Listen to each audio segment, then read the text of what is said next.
ஆயனரும் சிவகாமியும் எப்படி வாதாபி வீரர்களை பார்க்க வேண்டி வந்துச்சுன்னு தெரிஞ்சுக்க நம்ம கொஞ்சம் பின்னாடி போலாமா?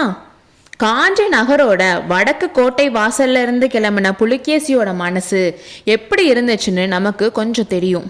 எப்போ வெடிக்கும்னு எதிர்பார்த்துட்டு இருக்கிற எரிமலை மாதிரி இருந்துச்சு அவரோட மனசு.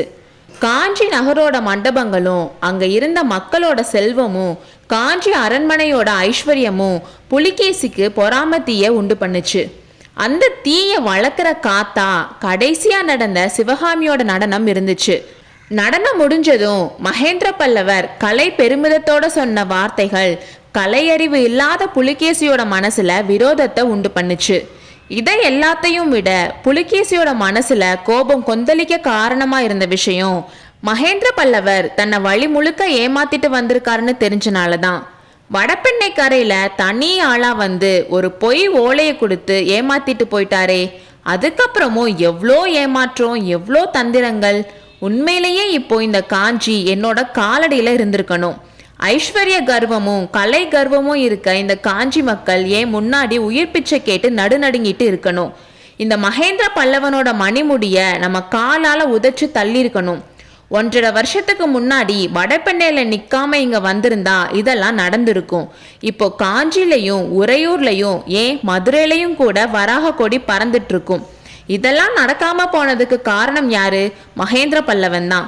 காட்டு மிருகங்களை எல்லாம் கதிகலங்க வைக்கிற வீர புலிய கேவலம் ஒரு நரி வலையில பதுங்கிக்கிட்டு தந்திரத்தால ஜெயிச்சிருச்சு.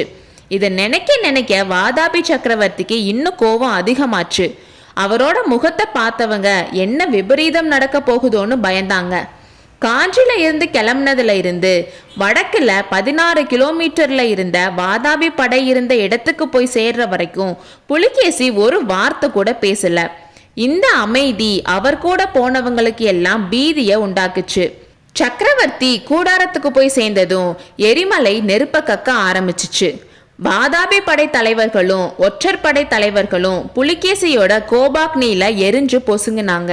தளபதிகள் எல்லாரும் மந்திராலோசனைக்காக வந்ததும், உங்கள பாதி பேரை யானையோட காலால இடற செய்ய போறேன், மீதி பேரை கழுவுல ஏத்த போறேன்னு புலிகேசி சொன்னாரு.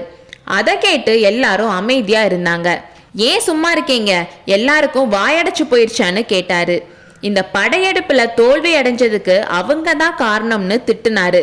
படைத்தலைவர்களே ஒற்றர்களே, இதை கேளுங்க. இந்த காஞ்சி நகரோட கோட்டை வாசல்களுக்கு முன்னாடி ஒரே ஒரு கதவு தான் இருந்துச்சான். அப்போ நாம வந்திருந்தா நம்மளோட யானைகள்ல ஒவ்வொன்றும் ஒவ்வொரு கதவை திறந்திருக்கும். இந்த கோட்டை மதில பாதுகாக்க அப்போ 10,000 வீரர்கள் கூட இல்லை. நம்ம வீரர்கள் ஒரே நாள்ல அகழிய தாண்டி உள்ள போயிருக்கலாம். அப்படிப்பட்ட காஞ்சி நகர்ல என்னை இந்த பல்லவன் ரொம்ப அசிங்கப்படுத்திட்டான். ஒரு கல் தச்சனுக்கும் கூத்தாடி பொண்ணுக்கும் முன்னாடி என்ன அவமானப்படுத்திட்டான்.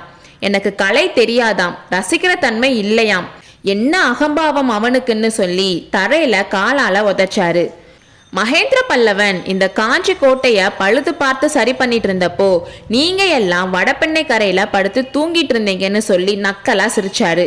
அப்போ வாதாபி ஒற்றர் படை தலைவன் கொஞ்சம் தைரியத்தை வர வச்சுட்டு, பிரபு, எல்லாம் நாகநந்தியோட ஓலையால வந்த வினைன்னு சொன்னான்.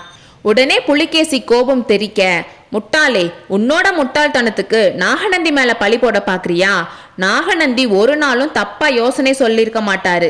நமக்கு வந்த ஓலை நாகநந்தியோடதே இல்ல. நாகநந்தியோட ஓலைய இந்த திருடன் மகேந்திரன் நடுவழியில திருடிட்டான். அது மட்டும் இல்ல, வேற ஒரு பொய் ஓலையை எழுதி இவனே மாறுவேடத்துல வந்து என்கிட்ட கொடுத்தான். நம்மளோட புத்திசாலியான ஒற்றர்கள்னால இதெல்லாம் கண்டுபிடிக்க முடியல. நாகநந்தி மட்டும் அப்போ நம்ம கூட இருந்திருந்தா இப்படிலாம் நடந்திருக்குமா? இந்த பல்லவன் அரியோட தந்திரம் எல்லாம் அவர்கிட்ட பழிச்சிருக்குமா? நீங்க இவ்வளோ பேர் இருந்தும் என்ன பிரயோஜனம்? அவர் ஒருத்தர் இல்லாதனால நம்மளோட முயற்சி எல்லாம் நாசமா போயிடுச்சுன்னு சொன்னாரு. நாகநந்தி பத்தி பேச ஆரம்பிச்ச உடனே புலிகேசியோட கோபம் கொஞ்சம் குறைஞ்சிருந்துச்சு. இதுதான் சமயம்னு பார்த்த வாதாபி சேனாதிபதி, பிரபு, போனது போகட்டும், இப்போ நம்மளோட சைன்யத்தை வாதாபிக்கு பத்திரமா கொண்டு போய் சேர்ப்பது எப்படின்னு யோசிக்கணும். நாள் ஆக ஆக நம்ம திரும்பி போறது கஷ்டமாயிடும்னு அவர் சொல்லிட்டு இருக்கும் போதே இடி முழக்கம் மாறி குரல்ல, சேனாதிபதி, என்ன சொன்னீங்க? திரும்பி போறதா? தளபதிகளே கேளுங்க, நாகநந்தி அடிகள் இந்த காஞ்சி கோட்டைக்குள்ள பல்லவனோட சிறையில அடைப்பட்டு இருக்காரு. சின்ன பிள்ளையில பெத்த அம்மா மாதிரி என்ன வளர்த்து காப்பாத்தினாரு. என் உயிரை காப்பாத்துறதுக்காக பல தடவை அவர் உயிரை பலி கொடுக்க துணிஞ்சவரு. வாதாபி சிம்மாசனத்துல என்ன ஏத்தி வச்சவரு. உத்தராபதத்தோட மகா சக்கரவர்த்தி ஹர்ஷவர்தனரை என்கிட்ட சமாதானம் கேட்டு தூது அனுப்ப வச்சவரு. அப்படிப்பட்டவரு இப்போ இந்த பல்லவ நரியோட வலையில சிக்கி இருக்காரு. அவர் அப்படியே விட்டுட்டு நம்ம ஊருக்கு திரும்பி போகணும்னு சொல்றீங்க? படைத்தலைவர்களே, காஞ்சி கோட்டையை தாக்க சொல்லி நம்மளோட படைக்கு உடனே கட்டளையிடுங்க.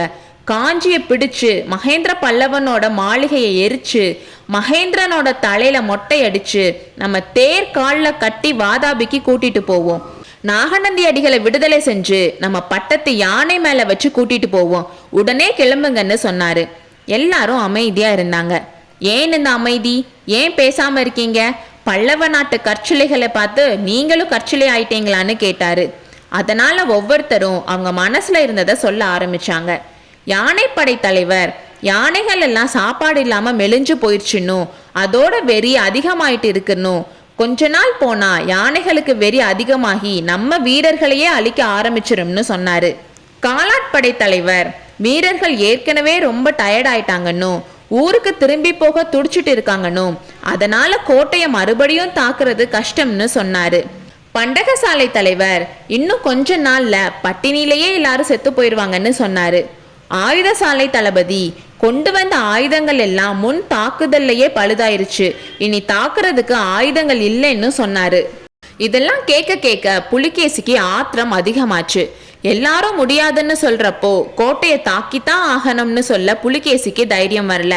உங்களை நம்பி படையெடுத்து வந்தேன் பாருன்னு சொல்லிட்டு, இருக்கட்டும் எல்லாரும் போய் தொலைங்க, இன்றிரவு யோசித்து நாளைக்கு முடிவு சொல்லுகிறேன் என்றார். அடுத்த அத்தியாயத்தில் சந்திப்போம்.